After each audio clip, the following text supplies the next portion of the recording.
Good evening, and welcome to Otis Jiry's Creepypasta Crypt. In the mood for a tasty pasta to increase your adrenaline rush? Well, you've come to the right place. Pull up a chair, get some popcorn, put your feet up, and have a listen, if you dare.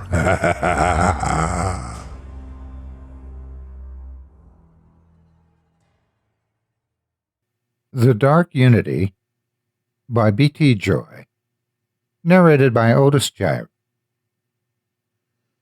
It isn't surprising that, with a landmass of just over 3.5 million square miles, the road trip should have become a national rite of passage for generations of American youth.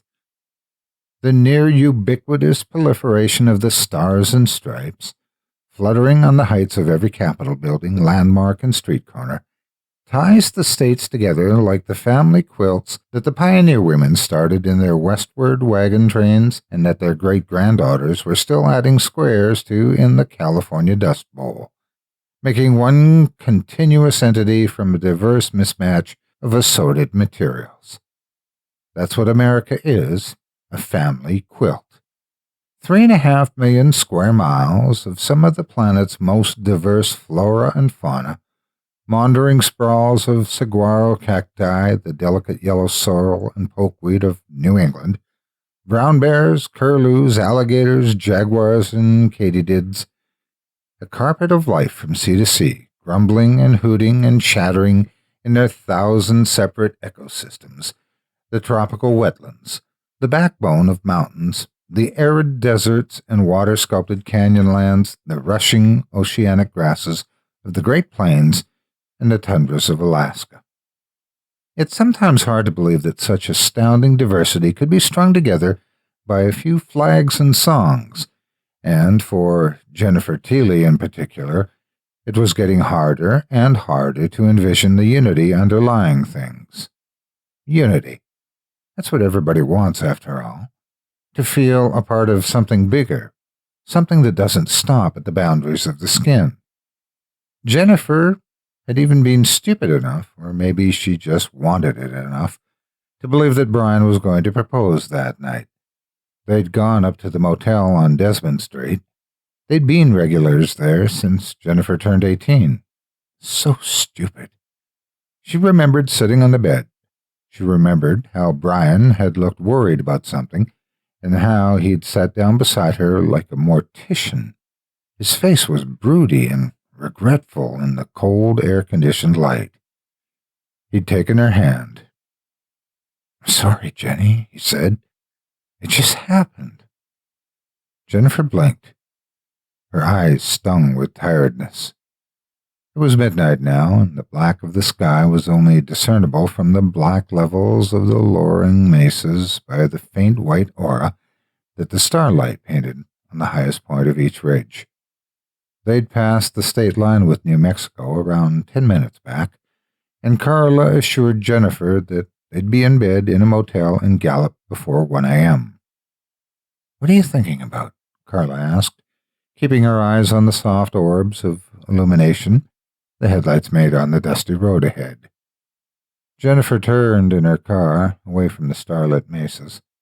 She raised an eyebrow as though to comment on how dumb the question was. "Come on, Jenny." Carla caught the meaning in her expression. "It was a goddamn woodlouse. We're on this trip so you can forget him, not so you can go on brooding over the goddamn deadbeat." "It's not that easy." Jennifer looked back out the window. Every now and then, when the light was right, she caught a glimpse of her face in the glass. Still pretty, but with tired, sad eyes that always looked somewhere on the precipice of tears. "Sure it's that easy," Carla argued. "Christ, have you forgotten what that rat bastard did?" "Listen, Carla." Jennifer looked at her friend again. "It's been a long drive, is all." "It's a road trip, Jenny," Carla reasoned. "We're supposed to be enjoying it." "We will," Jennifer promised. "I just need a few days to get my head together." "Well, you better." There was a tone in Carla's voice, and she took her eyes inadvertently off the empty road. Listen, when we get to Albuquerque, I don't even want to hear the name Jesus Christ, Carla! Jennifer pointed out ahead, and the look of alarm that swelled up on her face made Carla's eyes swivel back to the road. What happened next happened too fast for either to react. Something was scrawling with insectile speed across the road. Carla screamed and spun the wheel instinctually, trying to avoid what, in the wheeling light from her headlamps, looked to be some kind of white and hairless animal. The car bucked like a tossing bronco into the ditch of sagebrush and gravel. Jennifer's head hammered forward into the dash, her eyes teared up with a sudden sharp pain, and her vision began slowly to haze into darkness. Later, she'd forget, but in the moments before losing consciousness, she saw, through the glass of the window, picked out in starlight against the dry and rocky blackness of the terrain, a disjointed white shape moving closer and closer to the car. Jenny! Jenny! Jenny! Jennifer woke up to Carla, shaking her weakly by the shoulder. There was a sickly peeling sensation as Jennifer prized her forehead off the bloodied dashboard. Smears of dry cranial blood ran down the plastic in globular strands, and Jennifer knew that the stuff was clinging to her face and hair in just the same way. Jenny, thank Christ! Are you okay? Carla turned her friend's face toward her and tried to get eye contact. Jennifer looked at Carla for the first time. She was relatively unscathed as far as she could see, though Jennifer's vision was blurry, and the ringing in her ears made it difficult to concentrate. What was that thing? Are you okay, Jenny? I'm fine. What was that thing? What did you hit? It was just an animal, a javelina or something. It didn't. Jennifer was feeling beyond woozy. It didn't look like a javelina. Carla, it had white skin or something. It was a javelina, Jenny, Carla insisted. I saw it. Just relax, Jenny. I'm going to phone AAA. Carla opened the gory glove compartment and grabbed her cell phone. The truth was, she was pissed at being less than 130 miles from Winslow and having to call in the cavalry, especially after the New Yorker bust attitude she left home with. She'd never had told Jenny. Of course, she hadn't, but being single was getting her down too, and secretly, she'd always envied how close her friend had been with Brian. When he'd cheated on her, it came as almost a relief to Carla, and the road trip had been intended to get them both away from men entirely. Jesus! She dropped the phone into her lap. I've got no signal. What the hell? She looked out into the night. Gray clouds wheeled over the flat tops of the rough-stacked rocks around them. Could the stony valley they were in, deep in the mesa country, be interfering with the satellite? Try yours, Carla demanded. Jennifer didn't know whether she wanted to pass out or throw up. She could feel the blood pulse pounding under her skull. Jenny, Carla shouted, try your phone. Jennifer responded at last, reaching down under her seat and retrieving her handbag. She got out her cell, glancing at the screen. Dead, she whispered. How can that be? Carla scanned the oppressive hills again.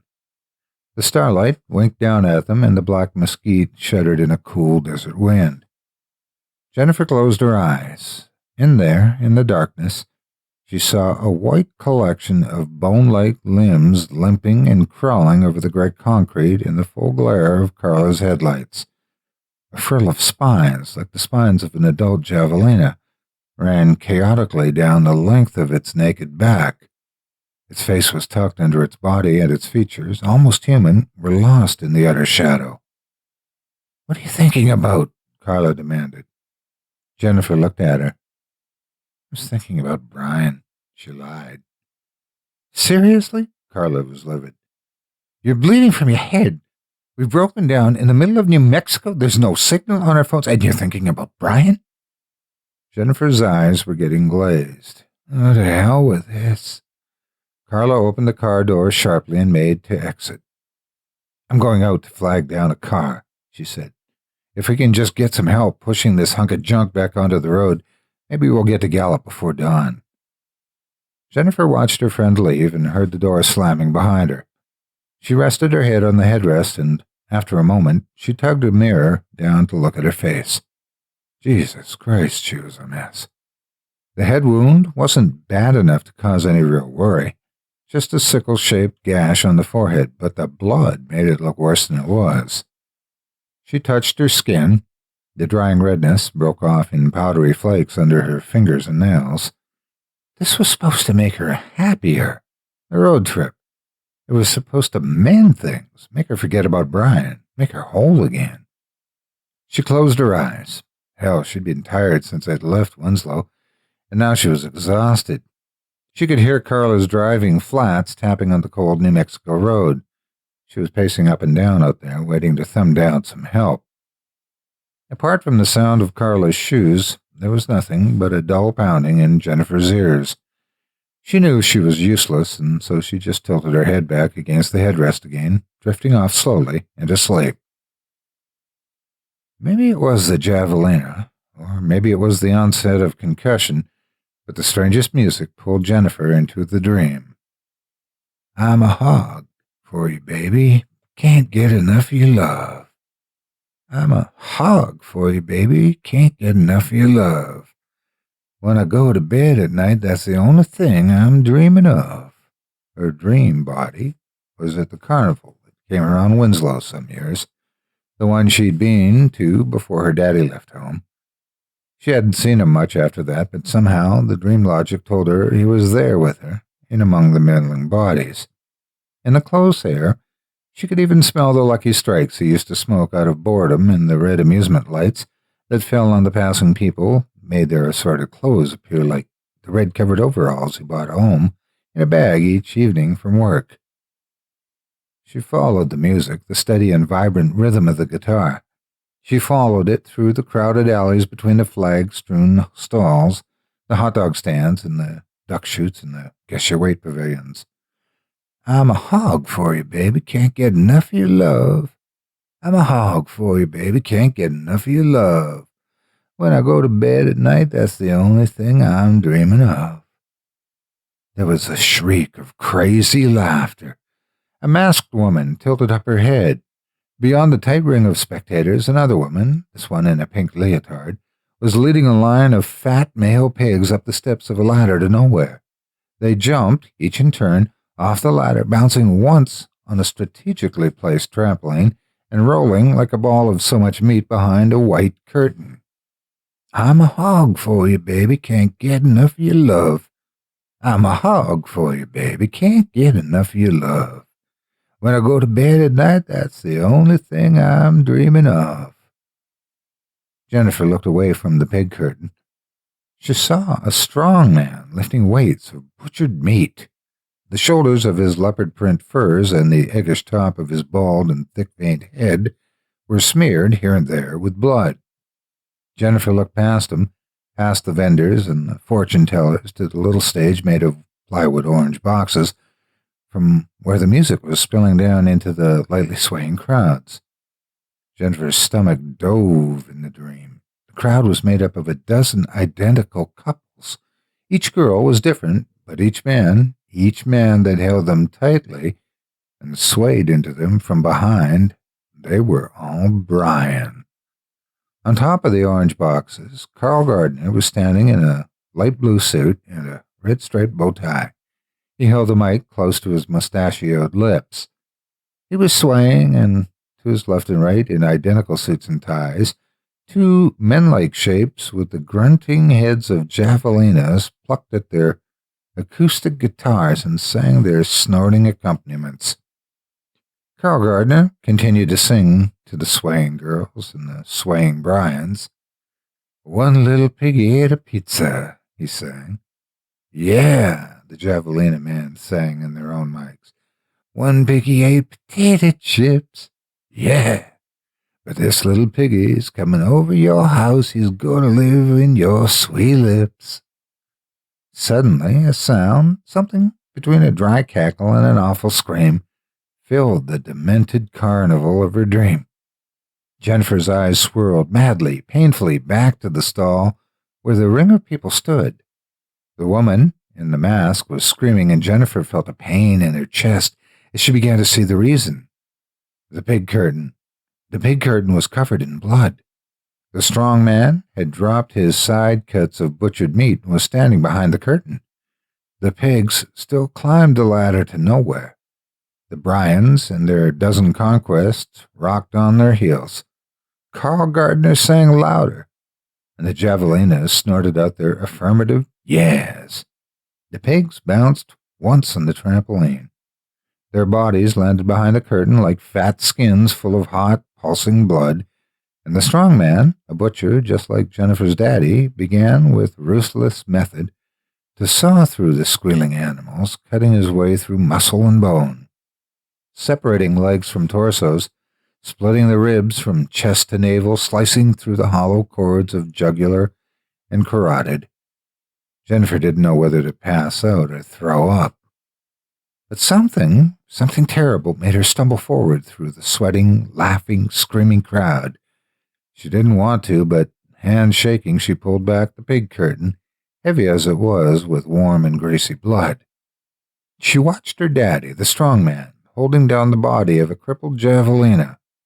The relentless singing and the guitar sound from the other side of the curtain wouldn't stop as the butchering went on. "I'm a hog for you, baby. I'm a hog for you, baby." Daddy forced the teeth of his dripping, flesh-clogged saw against the javelina's neck.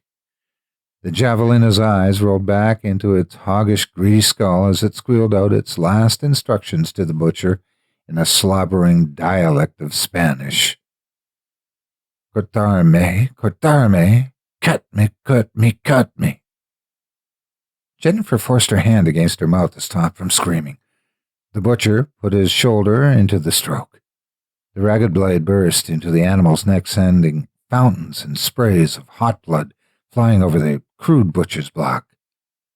"Abrirme, abrirme, abrirme, carnicero." Open me up, open me up, open me up, butcher."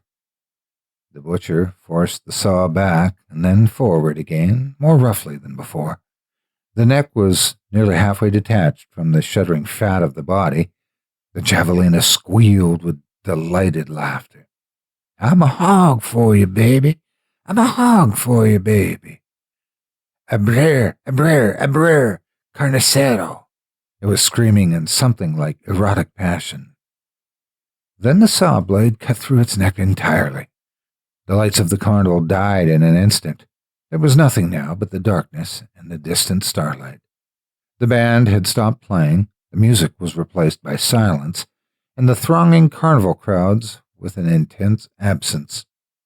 Jennifer could hear the disgusting sound of pig blood trickling off the butcher's block onto the stony floor, but not even the butcher was here now, just Jennifer and the bloated body of that decapitated animal.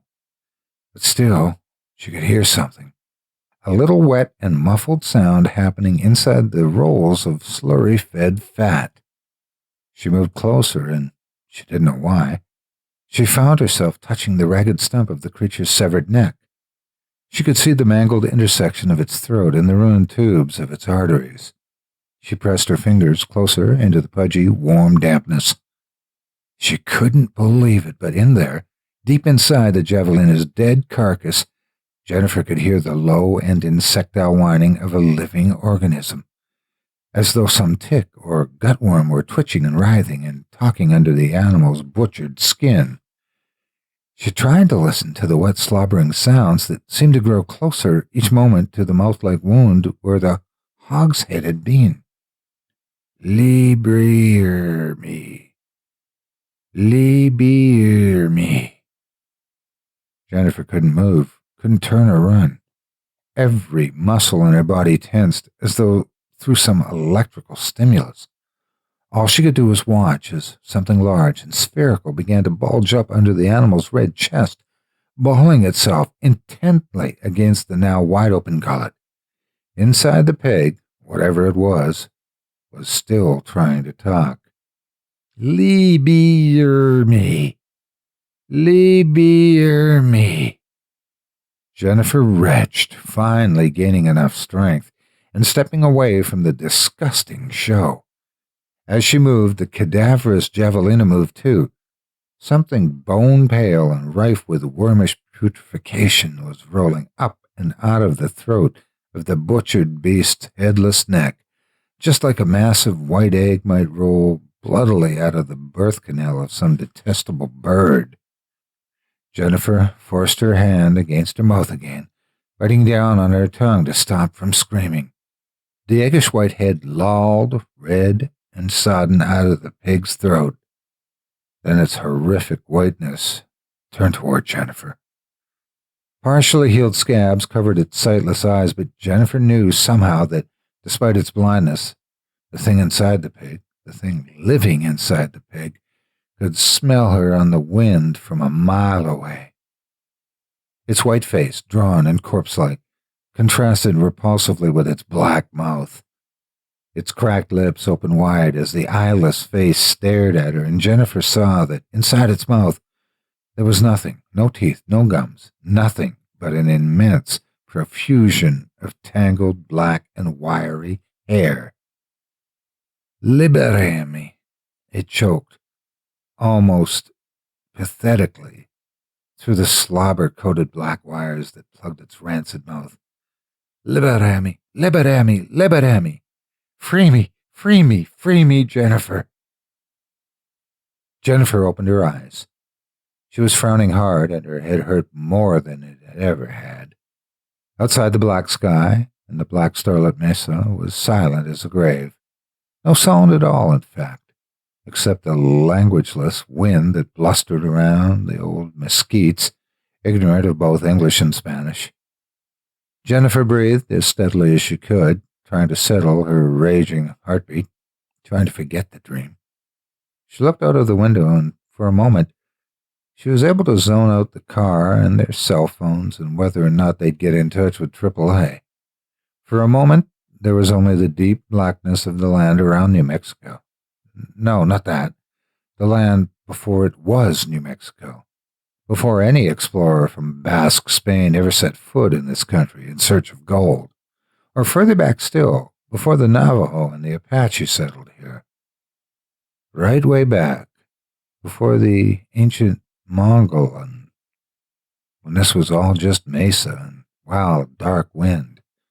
A stomping ground for jackrabbits and cottontails, coyotes and snuffling javelinas. Jennifer closed her eyes again, basking in the darkness and the silence. She hadn't told anyone in Winslow, but before Carla had suggested the road trip, she'd been considering suicide. A bottle of whiskey and some pills were all it would take. The rest would be still and easy, black, silent, like this black silence, like when an engine dies on the way to Gallup at midnight, when the cell phones don't work and no one can reach you, either to hurt or help. Her daddy had left home when she was 12. Most of the time, Mom had been too depressed even to wash, and she drank more than was healthy. Jennifer remembered how her life only really got started when she met Brian during their senior year. He'd come in from out of state and was different from the other boys. His crooked smile, his neat and sunny hair. She'd lost her virginity to him the night of her 18th birthday, up in the motel on Desmond Street. He'd been with girls before, she knew that, but somehow she'd fooled herself into believing he'd be the first and last man she'd ever slept with. Silly bitch, she thought. Silly, gullible little girl. After he left her, after he admitted cheating, it just felt wrong to go on living. To go back to just her alcoholic mother, living at home, fatherless, manless, alone. She wanted to go back then, and she wanted to go back now, to before any of this mess got started, to that dark unity under the dark soil, where you didn't have to wave a flag or sing a song or wear a wedding ring to be part of something immense, something so much bigger than yourself, something that didn't stop at the boundaries of the skin. Jennifer frowned again. Her eyes were still closed, and she was thinking her strange, depraved, and possibly concussed thoughts for a long time more before she realized just why she was frowning. In the long minutes since waking up from the dream on the road outside the car, she hadn't heard a single tap from Carla's feet. Jennifer pulled herself out of the ditched vehicle. She tottered on her feet and clung to the door for support. At first, she didn't know what she was looking for. Carla was nowhere to be seen, and the gray road stretched out interminably, or as far, at least, as the Arizona state line. And the thing that lay in the middle of the road was at once entirely alien and so chillingly familiar that it made Jennifer's stomach roil at the sight of it. That, and it was moving. Jesus! It was the Javelina, the one from her dream, laying there, headless but still twitching on the open road. Had a car come by, Jennifer thought? Had Carla gone with some guy in his car and left her there? Had they decapitated the Javelina with their racing bonnet before they'd left? Don't lose it, Jenny. Of course that never happened. But where's Carla? Where's Carla, and why? Why in the name of Christ is that thing still moving? She moved closer, and as she moved, she remembered the dream. She remembered moving closer to the blood-smeared pig curtain and pulling it back. She remembered what she'd seen back there. Her daddy, the strong butcher, being ordered to cut deeper by the climatic squealing of a dying pig. The dead and headless Javelina spitting the white ball of a dead man's head out of the drooling birth canal of its mutilated throat. The head turning, the mouth full of wiry hair, the thing whining its pathetic plea for freedom. As she approached the dead Javelina on the road, she realized that the carcass wasn't moving on its own. Rather, something was writhing inside it like the breaking eggs of a tarantula hawk inside the infected spider's flesh. Something was digging its way out. Jennifer couldn't move. Her muscles were like bands of iron. Was she still dreaming? She had to be still dreaming. A light, something akin to sheet lightning, streaked across the dark mesas in one fluid streak, momentarily illuminating the road and the seething body with its struggling parasite. The charge swept down into the funnel of the valley and struck the car behind Jennifer with all the weight of electrical interference. The car shuddered, and somehow Jennifer just knew it. The reception had returned to the two cell phones. The silent New Mexico night blazed with sound as, by its own volition, the car radio shot into life and flicked to a random channel. I'm a hog for you, baby, can't get enough of your love. I'm a hog for you, baby, can't get enough of your love. When I go to bed at night, that's the only thing I'm dreaming of. Jennifer pressed her palm so painfully against the sides of her head that her skull hurt. She was trying in any way possible to dampen the awful sound of that song. She was dreaming, just dreaming, and now she had to wake up. She closed her eyes tight and prayed to wake up. It was pathetic, but all she wanted, even now, was Brian to hold her, to kiss her, to tell her everything would be okay in the end. In the end, it won't be okay, Jenny. There was a voice burrowing like a tick deep in her brain. The end is better than that. The end is the beginning, Jenny. The dark beginning, before the Spanish, before the Navajo and the Apache, before the Mogollon. Jenny, just us in the darkness. Just the jackrabbits and the cottontails, the coyotes and the javelinas, all rooting aimlessly over our sleeping heads. Just us, my darling, in that dark unity, deep beneath the soil. She opened her eyes and dropped her arms. Like the crowning at a birth, the head was squeezing out and tearing the tiny opening of the hog's fat throat. I'm a hog for you, baby. I'm a hog for you, baby. Jennifer stepped back. Every motion was painful. Every electrical signal sent to every joint was effort. One little piggy went to London. Yeah. One little piggy went to Hong Kong. Yeah. This little piggy's coming over your house. Gonna love you all night long. A thin arm splattered out of the pig and onto the already puddled concrete, dragging the thing's head and neck along with it and out of the steaming body of the roadkill. Jennifer made herself turn and run. The side of the road was thick with oily bushes, and the high mesquites sang in their ancient idioms of wind on wood. Jennifer hadn't gone far when she fell over something heavy in the scraggy bush.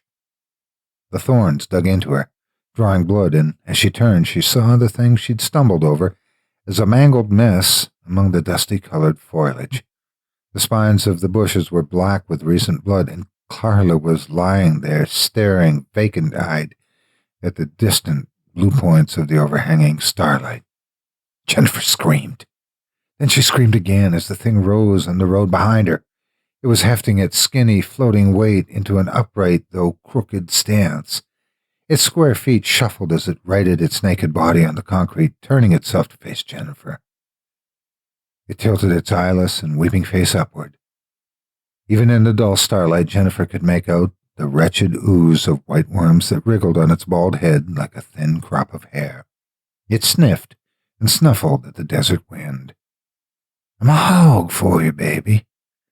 It sniffed in the sweet air through the bloody wounds of a nostril a second time. "I'm a hog for you, baby." Then it tilted its head down and seemed to stare blindly at Jennifer. Its body was hairless, thin-chested, and androgynous. But it opened its black and leaking mouth. Jennifer could see, just as she had in the dream, the clagging tufts of tangled hair that bristled up from the thing's throat, standing erect a half an inch beyond its hacked and broken lips. It started to move towards her through the thorns and bristled leaves. Jennifer tossed and kicked herself away, unable to stand, unable to run, her hands and clothes stained already with their blood and with blood that had seeped out from the wounds in Carla's neck. Jennifer screamed one last time as the creature fell on its haunches and loped with terrific speed across the grass between them, moving like a wild dog moves on a wounded item of prey.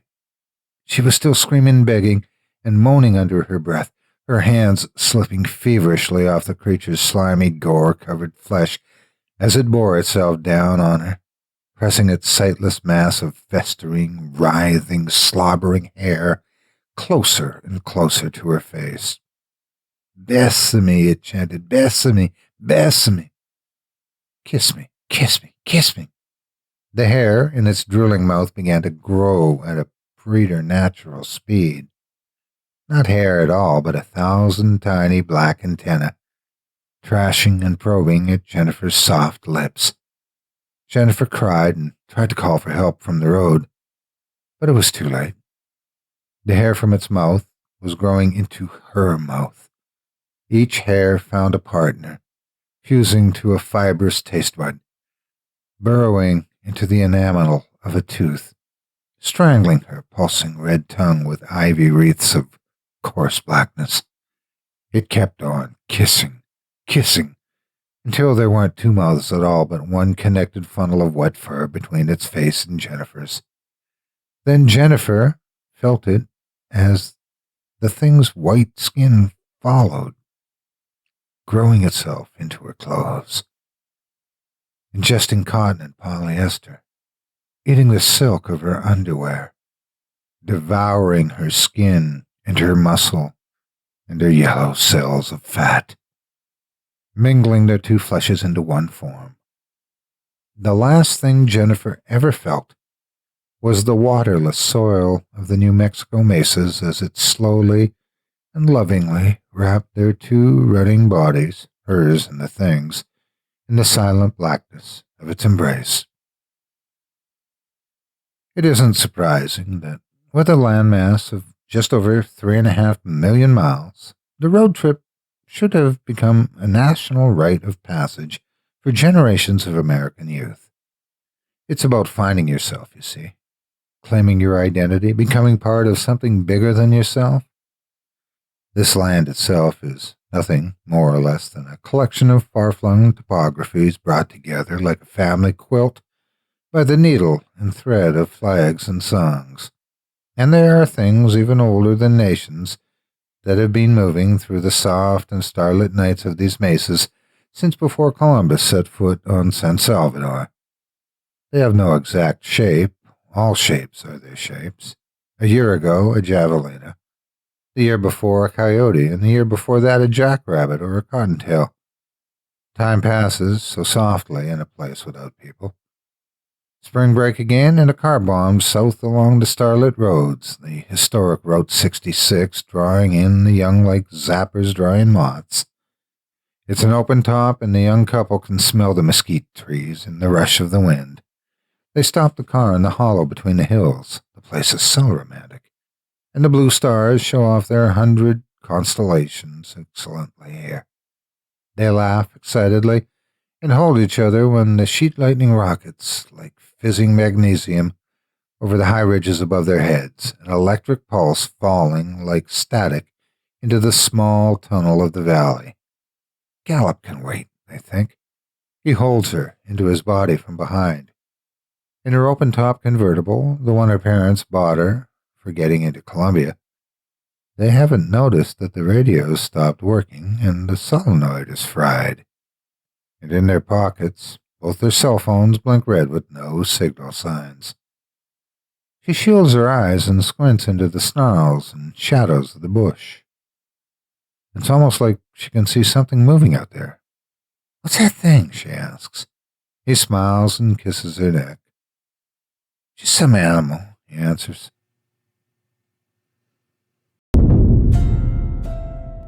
Hi, Otis Jiry here. Thanks for joining me around the digital campfire today. Your support means everything to me. I wanted to take a moment to ask you to support me and help me make storytelling my career by joining the Chilling Tales for Dark Nights members area. There are links in the video description below. If you love what I do, help me make this my full-time job by signing up for any membership of your choice. With your support, I can quit my day job and dedicate my day to putting out more twisted tales more regularly and take more of your requests. With a membership, not only do you get instant access to my archive of 200 plus audio stories in HD format, but you'll get them weeks or months before the public does. You'll also get access to the full archive of hundreds of fully produced Chilling Tales for Dark Nights tales, including several narrated by me, and advanced access there as well. In addition to that, you'll get exclusive members-only access to private monthly livestream events and direct access to me and the rest of the team via the Direct Connect and Production Lounge features, where you'll get the opportunity to let your voice be heard and get insider updates. Members will also get the opportunity to earn money by referring friends and family to us. So what are you waiting for? For as little as $6.66 a month with an annual membership, you can help our channels grow and help me make my dream come true. So, thanks again for listening. Please consider giving up a cup of Starbucks or that pack of energy drinks to help this old storyteller live his dream. Visit us today at http://www.chillingtalesfordarknights.com/tour for information and sign up now.